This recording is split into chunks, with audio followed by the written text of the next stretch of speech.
Good morning and welcome to this latest episode of the Chiswick Coffee Break. I'm really pleased to welcome my guest, Sangeeta, and I'd like to tell you a little bit about her. Sangeeta Weatherley is a self-taught artist from India. She has a master's in information systems and pursued a career in the software industry for many years. Her love for nature led to the discovery of art. She's now a full-time visual artist, and Sangeeta believes art is a form of meditation. This helped her to connect with herself and with others. She's passionate about filling every home with art that connects. Sangeeta finds every corner of London inspiring. She loves the autumn and spring colors. Coming from Hyderabad, India, where it is summer all year round, she finds variety very exciting. She undertakes commissions and runs art social workshops around Chiswick and throughout Hounslow and further. I've attended a few and I've really enjoyed them. Her purpose now is to make art more accessible, not just making paintings that are affordable to buy, but help you make art. To use it as a tool to connect with yourself, to de-stress, to relax and have fun. So welcome, Sangeeta. Thank you very much for joining me. Thank you very much for having me, Jeannie. I'm really looking forward to this today. Oh, you look lovely, and I see your art in your new studio right behind you. Yes. There. Yeah. And one of the painted bottles, I've got a little plant in there. Oh, lovely. That's what we did together when we did it at the Queen's Head. Yeah. Oh, I enjoyed that. Okay, so I've already said that you were in information systems before, so and the love of, but you've made a complete switch. What was it about art? Tell me in your own words. Right. So I was in IT. I had absolutely done no art whatsoever. Where I come from, art is not a thing at all. I was totally oblivious to the world of art. But I came across some watercolor artists when I was living in India, and it was mostly for the nature. I loved sitting in this beautiful campus, huge big trees, and I thought that what they were doing is wonderful. So I tried. I really couldn't even draw. I was like completely hopeless, but something about the process, I guess I liked. But I did go back to full-time IT work. And in 2012, we had to suddenly move to London, and I couldn't continue with my career with, our daughter being at primary school. And I was, apart from doing the school pickups, drops, and, all the other chores, I was a wanderer. Yeah, and living in Chiswick, it's beautiful. There's so much, and London has, a National Gallery, and we've got so much art going on. So I got onto some courses, but I found that they were like really hard. They were not for people who had no experience. So I don't know. I think it was at the back of my mind, and somehow I still kept going, trying to paint. And at some point, I gave myself permission to be an artist, and things just suddenly changed. I was no longer looking at great masters or attending classes with these really experienced teachers, because there was that disconnect, and I connected in my own way, and I love it so much. It is so relaxing, and that's how I'm here. And I've done some exhibitions. I have a lot of clients locally, including yourself. Mm-hmm. And I'm growing. So I've got a studio now in Chiswick, and I am looking forward to the things that are going to happen. Oh, I love what I've bought from you, and you've actually made me something as well. I love my dragonflies and I love my giraffes. I'll show them here. Do you have a favorite subject that you like to paint? That is a very good question, and I struggle with that one, because most artists, you just know them for one thing. For me, because it's a journey of discovery, I am very easily not just attracted but also distracted. If I go out, I see a beautiful tree, then I want to paint a tree. I see a boat, I want to paint a boat. But during lockdown, I did manage to produce a considerable body of florals. Because we went into lockdown during spring, we came out, it was spring, flowers everywhere, people really enjoying nature, connecting with nature. So I've got an exhibition on Chiswick High Road, which is till the end of the month. And that's got a reasonable collection of my florals. You're all welcome to come and see it. So yeah, it's a tricky question.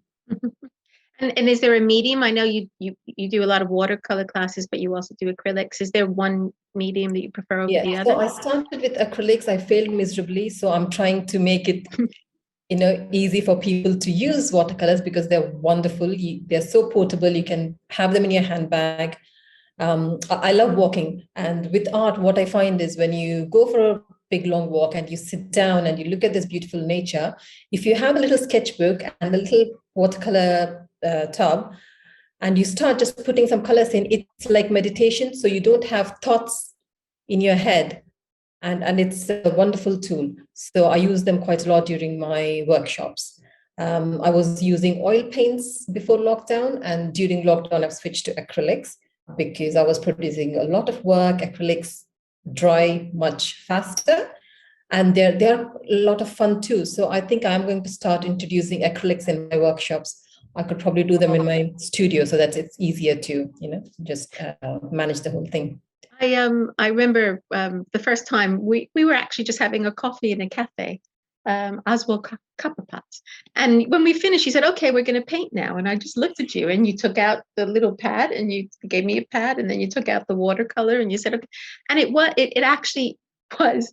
So at first I thought it was odd, and everybody looking at me, it was so relaxing. It was you're very good, inspiring that way. So thank you. So tell me, you mentioned art socials and what you're doing. So just briefly tell me something about your art socials. Are they aimed at age, particular age, or? Yeah. So I basically started my art socials before lockdown, and that was for adults, and it was a weekday daytime. Then during lockdown, I went on to Zoom, and kids started joining along with their mums. So it became a mixed group. And then I also did workshops on Zoom for some organizations. So it was in a mixed crowd. And since then, so I've shifted. I do all age groups. I think I'm quite comfortable with people, whether it's kids, adults, men, women. There's a different way how you deal with them, kids versus adults. Adults, you tell them what to do. Kids, you don't tell them what to do. It's a strange way.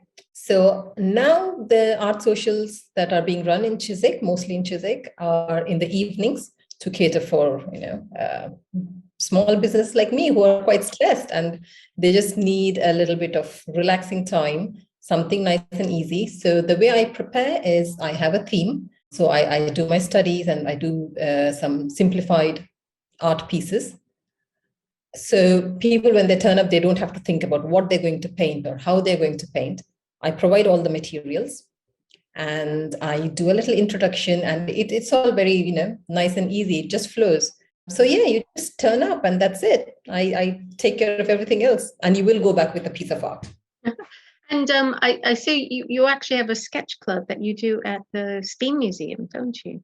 Yes. So I love the Steam Museum. I think the machines there are big, wonderful, it's very historic. And I'm trying to bridge the gap between the museum and, and the locals. There's so many locals. All the ones who've come to the art social so far, they've not actually been to the museum. It's a very imposing building, but it's surprisingly, there's that barrier. People don't actually go in. So I've run a few successfully. So now the museum asked me to run more regularly. So I'll probably just do like one. The last Thursday of the month is what I said I would do. So for the price of the ticket, you not only get the whole museum to yourself, because it's 3 to 4:30 when it's like there's nobody else there. It's just for us. So there's a little tour, and you get to know about the engines that are there. And then again, it's very similar. I provide all the materials, and I'm aiming for that to be more of a sketch club rather than with paints, just because of the building. So you're free to go and sit in front of any machine that you want. Again, there will be a theme. It's for complete beginners. So yeah. Great. 2 quick questions to finish with. Do you have a favorite spot in Chiswick to paint? Yes, I do have a favorite spot, and I think probably the entire Chiswick knows it's Strand on the Green. That is my absolute favorite part of Chiswick, and that's one of the reasons why I don't want to move. I'd rather live in my tiny flat than move to a bigger one, because I will miss that place. It is so calming, and every time I go there, it's different because of the weather. The clouds, the light, the birds, the tide, the high tide, the low tide, the difference, the variation that we get. It's beautiful. Kew Bridge is beautiful. The Kew Railway Bridge is again such a pretty bridge. We've got wonderful pubs if you need drink. But I go there, I sit, I sketch, and again, I have one of those little watercolor tubs, and yes, I sketch quite a lot there. And I have painted as well. I've got some paintings which I've turned into greeting cards, so they are quite popular. Yeah, so that's my favorite book. And finally, why do you love living in Chiswick? Because of the nature, when we first moved, we were in front of Acton Common Green. So I could, we were on third, fourth floor, so I could see the trees out there. And that is, for me, it's very important. And where I live now, I have access to Strand on the Green. I have access to Kew Gardens, Chiswick House. Richmond is not too far. So the river, all the green that we have. And now, because of my art, I've connected to a lot of local Chiswickians, such as yourself. And I think Chiswick is, so full of lovely people that it's now home. It's a community, isn't it? It is wonderful. Yes. Yes. Good. Oh, thank you so much, Sangeeta, for being my guest today. I really appreciate it. I hope you enjoyed our time together. Absolutely. Thank you so much, Julia. And I must say, I have met a lot of wonderful people through your networking events. Thank you. Thank you. Oh, thank you for being so supportive. And thank you, everybody, for watching this episode of the Chiswick Coffee Break, and look forward to seeing you at the next one. Bye.